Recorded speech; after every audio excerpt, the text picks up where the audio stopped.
بسم اللہ الرحمن الرحیم۔ محترم عزیز و دوستو، آج کا واقعہ حضرت موسیٰ علیہ السلام، ظالم بادشاہ فرعون اور اس کی بیوی حضرت عاصیہ کے بارے میں۔ آپ سے گزارش ہے اب اس واقعے کو پورا سنیں۔ حضرت عاصیہ علیہ السلام نے اللہ تعالیٰ سے دعا مانگی، اے میرے پروردگار، میرے لیے جنت میں گھر بنا دے، مجھے فرعون اور اس کے برے کام سے بچا لے، ان ظالموں سے چھٹکارا دلا دے۔ حضرت نوح علیہ السلام کے پوترے پھر ہم جس علاقے میں آباد ہوئے تھے اس کا نام مصر پڑ گیا۔ یہاں کی قوم جب پروان چڑھی اور فرعون کی حکمرانی آ گئی تھی۔ جب حضرت یوسف علیہ السلام مصر کے بادشاہ بنے تو ان کے والد حضرت یعقوب علیہ السلام اپنے باقی بیٹوں کے ساتھ مصر آ گئے اور گوشان نام کے ایک علاقے میں آباد ہو گئے۔ انہیں بنی اسرائیل کے نام سے پکارا جاتا ہے۔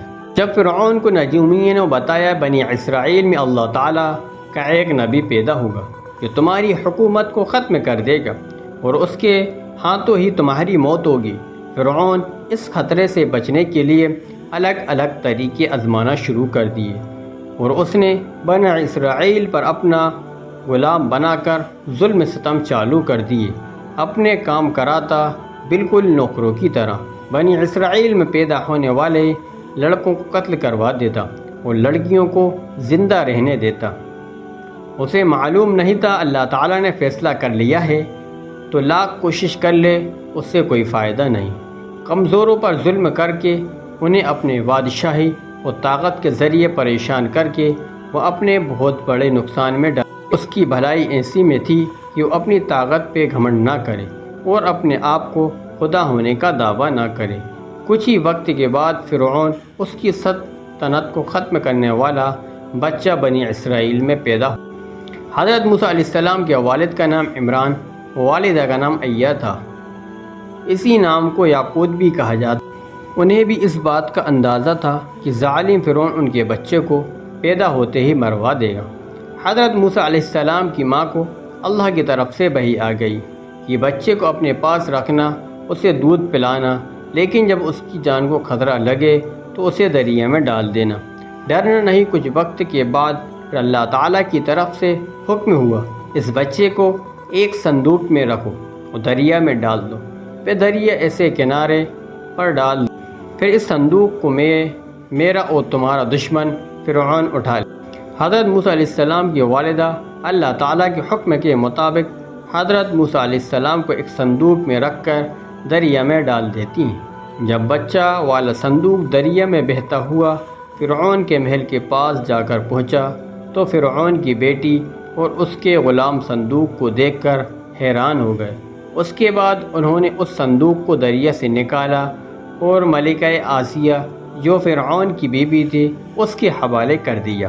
جب فرعون کی بیوی نے صندوق کا ڈھکن کھولا تو ایک خوبصورت بچے کو دیکھ کر بہت خوش ہوئی۔ انہوں نے فوراً بچے کو پالنے کا فیصلہ کر لیا۔ جب فرعون نے اس بچے کو بھی قتل کرنے کا حکم دیا تو فرعون کی بیوی سامنے آ گئی اور بولی کہ یہ بچہ میری اور تمہاری آنکھوں کی ٹھنڈک ہے، اسے قتل مت کرو، ہو سکتا ہے یہ بچہ ہمیں فائدہ پہنچانے کا کوئی ذریعہ بنے، اسے ہم اپنا بیٹا بنا لیں۔ جیسا کہ قرآن شریف میں اللہ تعالیٰ نے فرمایا، جس کا مطلب ہے فرعون نے کہا مجھے اس کی ضرورت نہیں لیکن میں اسے چھوڑ رہا ہوں، ہو سکتا ہے یہ بچہ تمہاری آنکھوں کی ٹھنڈک بن جائے۔ اس طرح اللہ تعالیٰ نے فرعون کے محل میں ہی حضرت موسیٰ علیہ السلام کو پناہ دی۔ اس کے بعد اللہ تعالیٰ کی قدرت نے ایک کرشمہ دکھایا۔ حضرت موسیٰ جو کہ ابھی دودھ پیتے بچے تھے، انہیں کسی بھی دائی کا دودھ پینے سے انکار کر دیا۔ اللہ تعالیٰ نے فرمایا، ہم نے موسیٰ علیہ السلام پر دائیوں کے دودھ کو حرام کر دیا۔ محل والوں کے نے ایک ایسی عورت کی تلاش شروع کر دی جس کا دودھ یہ بچہ پینے لگے۔ اتنے میں حضرت موسیٰ علیہ السلام کی بہن سامنے آ گئیں اور بولی میں تمہیں ایسی عورت کے بارے میں بتاؤں گا جس کا دودھ یہ بچہ ضرور پیے گا۔ اس کے بعد حضرت موسیٰ علیہ السلام کی والدہ کو بلایا گیا۔ وہ آئیں تو حضرت موسیٰ علیہ السلام نے ان کا دودھ نوش کیا۔ اس طرح اللہ تعالیٰ کے حکم سے وہ اپنی ہی بچہ اپنی ماں کی گود میں گیا۔ حضرت موسیٰ علیہ السلام کی دائی بن گئیں اور ان کے لیے شاعی چیزوں کے انتظام کر دیے گئے۔ حضرت موسیٰ علیہ السلام فرعون کے محل میں پڑھ کر جوان ہو گئے۔ اللہ تعالیٰ نے انہیں اسلام کا پیغام پہنچانے کا حکم دیا۔ کچھ وقت کے بعد جب حضرت موسیٰ علیہ السلام نے اپنے نبی ہونے کا اعلان کیا، جس کے بعد فرعون حضرت موسیٰ علیہ السلام کا کھلا دشمن بن گئے، اور فرعون کے جادوگروں اور اس کے سپاہیوں کو حضرت موسیٰ علیہ السلام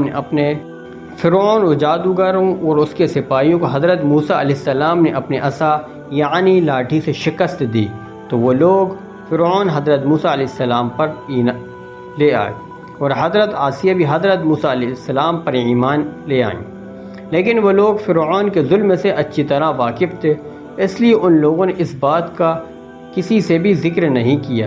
ایک دن حضرت آسیہ اپنی بیٹی کو کنگھی کر رہی تھی، ان کے منہ سے اللہ کا نام نکل گیا۔ حضرت آسیہ کے منہ سے نکلی الفاظ یہ تھے کہ برباد ہو جو اس اللہ کا انکار کرتا ہے جو میرے فرعون اور سب کا رب ہے۔ بیٹی تو پکی کافر تھی، اس نے اپنے باپ فرعون کو یہ بات بتا دی۔ فرعون نے اپنی بیوی پر طرح طرح کے ظلم کرنا شروع کر دیا۔ حضرت آسیہ کو دھوپ میں لٹاتا جاتا، ان پر سانپ چھوڑ دیے جاتے۔ ظلم کے جواب میں حضرت آسیہ کہتی، میں موسیٰ اور ہارون کے رب پر ایمان رکھتی ہوں۔ فرعون نے ان کے کئی رشتہ داروں کو ذبح کر دیا، لیکن انہیں پھر بھی فرعون کو رب نہیں مانا۔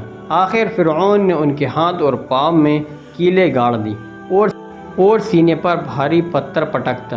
حضرت آسیہ نے اللہ تعالیٰ سے دعا مانگی، اے میرے پروردگار، میرے لیے جنت میں ایک گھر بنا دے اور مجھے فرعون اس کے برے عمل سے نجات بخش دے اور مجھے ظالم قوم سے چھٹکارا دلا دے۔ روایت میں ہے کہ حضرت موسیٰ علیہ السلام یہ سب منظر دیکھ رہے تھے، انہوں نے بھی دعا مانگی، اے اللہ، رنج و درد آسیہ سے دور کر دے، اسے ظالموں سے نجات دلا دے۔ اس کے بعد اللہ تعالیٰ نے فرشتے بھیجے جنہیں حضرت آسیہ پر اپنے پروں کا سایہ کیا، پھر انہیں جنت کا محل دکھایا تو وہ مسکرائیں اور اللہ نے ان کی روح کو اپنے طرف اٹھا لیا۔ حضرت آسیہ کا شمار جنت میں سب سے عظمت رکھنے والی عورتوں میں ہوگا۔